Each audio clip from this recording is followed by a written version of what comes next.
Who is Mary, Queen of Scots? Mary is one of the most famous figures in the royal history of Scotland, and she's known for her beauty and her adversity and the tragedy that followed her everywhere she went. She's especially known as the queen who fought with her heart, and that might have been what led to her death in the end. Mary was born on December 8, 1542, to King James V of Scotland and his wife Mary of Guise. Her father died 6 days after her birth, and from that day, Mary had become crowned as the first Queen of Scotland. Her love life was never lacking, considering she married 3 times, and some of her marriages caused conflict among the entire kingdom. Mary was also part of one of the most legendary rivals in royal history, the one between her and Queen Elizabeth I of England. Their decades-long, explosive quarrel finally ended with Mary's execution on February 8, 1587 at the age of 44. Mary's life in France. Mary was not just a famous figure in Scotland, but also held a strong reputation in the royal French court.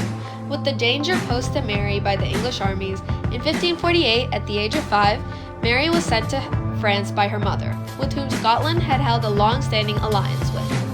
Mary rose to prominence as a royal and political figure in France, living there for almost 13 years.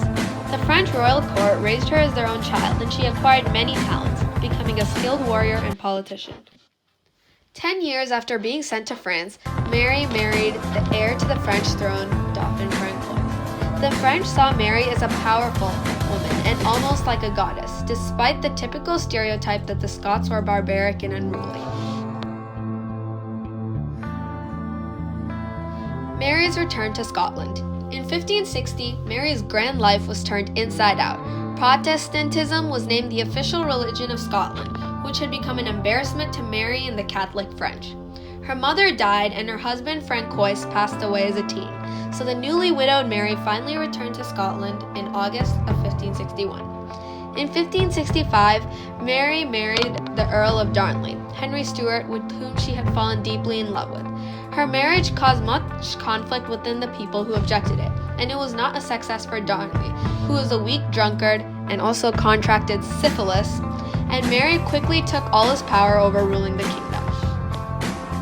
Darnley was a ruthless man, and in 1566, when Mary was 6 months pregnant, he murdered her secretary right in front of her, stabbing him 56 times. This event confirmed Mary's doubts, and she no longer wanted to be married to him. Once Mary gave birth to her son James, Darnley was strangled to death soon after in 1567.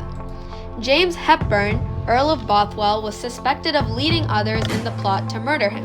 Interestingly enough, Mary had fallen in love with Bothwell, and once he was pronounced not guilty, she married him the same year of Darnley's death.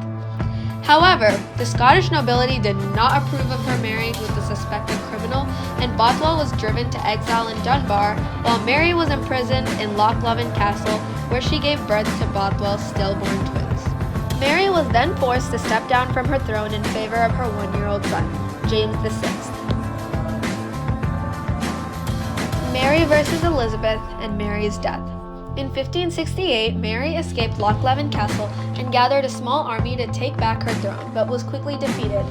Mary then left to England, hoping to find an ally in her cousin, the newly crowned Queen Elizabeth I. Unfortunately, Elizabeth saw Mary as a threat to her rule and imprisoned her, because by blood, Mary had a greater claim to the throne than her. Mary was imprisoned in England for almost 19 years. Throughout this time, many of Mary's English Catholic supporters tried several times to assassinate Elizabeth in favor of Mary. Although Mary wrote many letters to Elizabeth proposing an alliance instead of an enmity between them, Mary soon found herself desperate and began to correspond with Anthony Babington.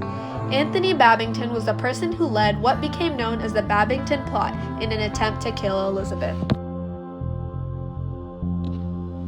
The letters that went back and forth between Mary and Babington were intercepted by Thomas Felipes, who cracked Mary's ciphers and informed Elizabeth of Mary's involvement in the Babington Plot.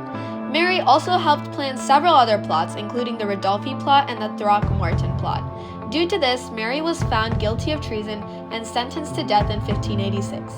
On February 8, 1587, Mary was executed and her tragic life finally met its end.